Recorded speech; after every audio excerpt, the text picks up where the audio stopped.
Hey y'all, welcome back to my channel. This is the girl from the Pimo channel. So today I want to talk about this Instagram account called Gaza Genius.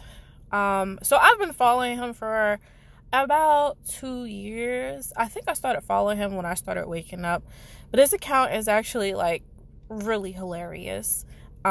He does memes of like Jehovah Witness jokes, and it's pretty funny. If you look through it, he talks about like the assembly and things that happen in the Kingdom Hall, and I'll go and read the comments because I find it entertaining. Like, some of the things that he talks about. I say all the time that the witnesses in the Northeast is completely different than everyone else, or even the witnesses in the city.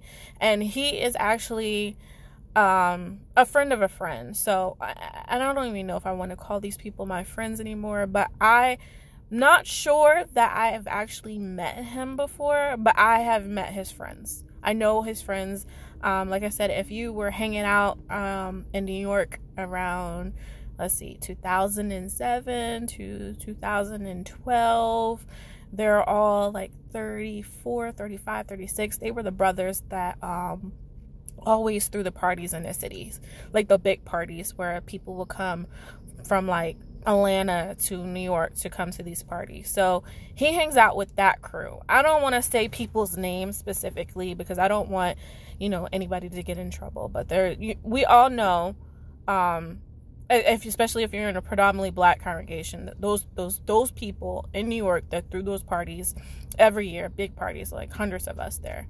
Well, he has this account. Like I said, I'm not sure if I've met him before, but I'm pretty sure I ran across him at one point in my life. But he had an interesting discussion on his stories that I want to actually point out to people who are not familiar with Jehovah's Witnesses and how hypersexualized we are.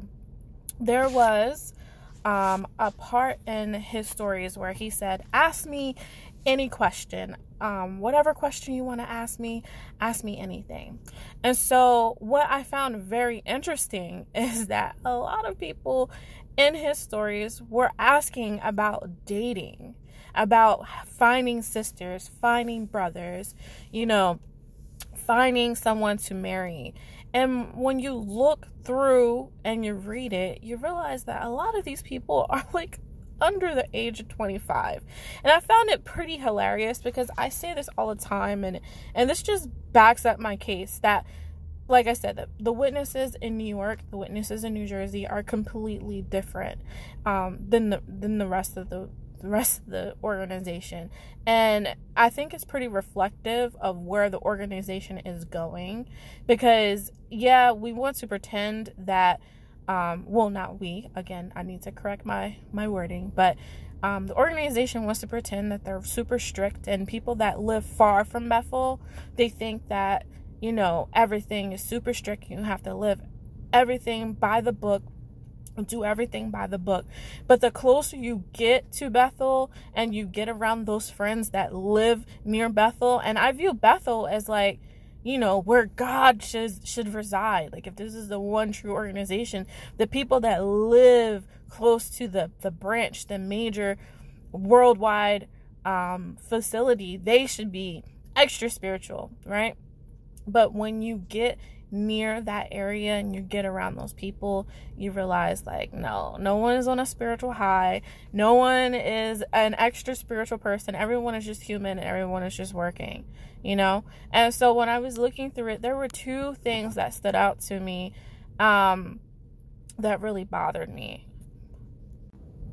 I broke it off with my ex because he has rape allegations against him. He has gotten into a relationship with another girl. Should I warn this sister? Excuse me? You mean to tell me that this brother is allowed to date people within the Kingdom Hall? He's allowed to to continue to be a Jehovah's Witness and he has rape allegations, this sister needs to go to the police. This stuff is real. Like, when people say that, you know, the organization is hiding pedophilia and hiding people that abuse their power and abuse people and are abusive, you know, once I started talking about it with my friends and talking to my family about it, I've come to realize that a lot of people that I've known have been victims of abuse, whether it be child abuse or in this case rape within the Kingdom Hall, and no one has done anything. No one has said anything. And the fact that this sister had to go on to Instagram to ask for advice on how to handle this situation shows how secretive the organization is. It shows how there's not really an outlet for people to step out and communicate their issues. And I was actually pretty outraged that he even reposted that, because I'm like, do you even take that allegation seriously? So I inboxed him and I was like, what? Like, why is she even posting this? Like, and I'm going to post what I said, but I basically said something to the effect that, you know, the organization hides a lot of accounts of abuse and no one says anything, and she needs to report it. And I didn't say report it to the police because I feel like that would have gave me away, because it would have been it's on my personal Instagram. But honestly, it should have been reported to the police. There's no reason why she needs to go on a meme account to ask a brother that she doesn't know, should she report the man that has been accused of rape? Like what is going on? And number 2, this is another post that bothered me. You think that's bad? There's a whole nother issue in an organization that I don't think that I've seen the ex-Jehovah's Witness community talk about. So let's move on to the next post. This one irked my soul a little bit because it actually touches close to home. This one was asking, I guess he's saying, I'm from Africa and I want a sister from the USA or Europe.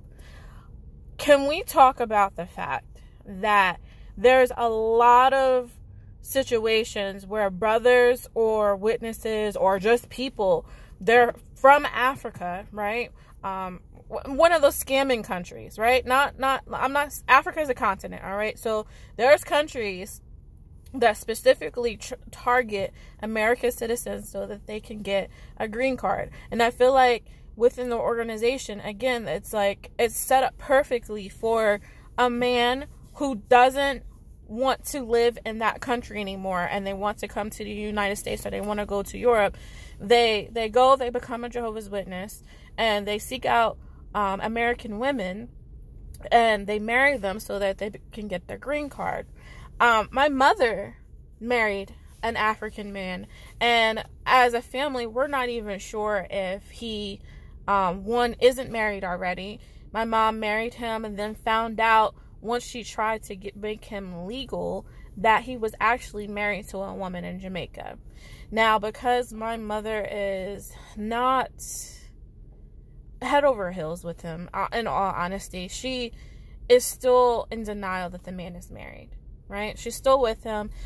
She refuses to leave him because she says she doesn't want to break Jehovah's laws. But at the end of the day, he's still legally married to this woman in Jamaica. So they're still together right now. I don't really talk about my mom's situation because I'm not really clear on it. I just know that he lied to my mom and told her that he's never been married before, and to come to find out that he actually was married and he married a woman in Jamaica so he could become a Jamaican citizen. So now he is in the States and now he's married to my mom and he's committing polygamy because there's no record of him having an actual divorce.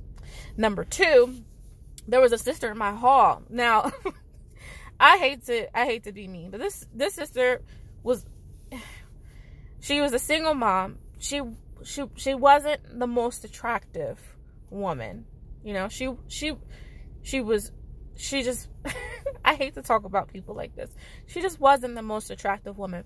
But the man she was engaged to was beautiful. Okay? Like, he was tall, dark, handsome. Like, she hit the jackpot. But again, he was African.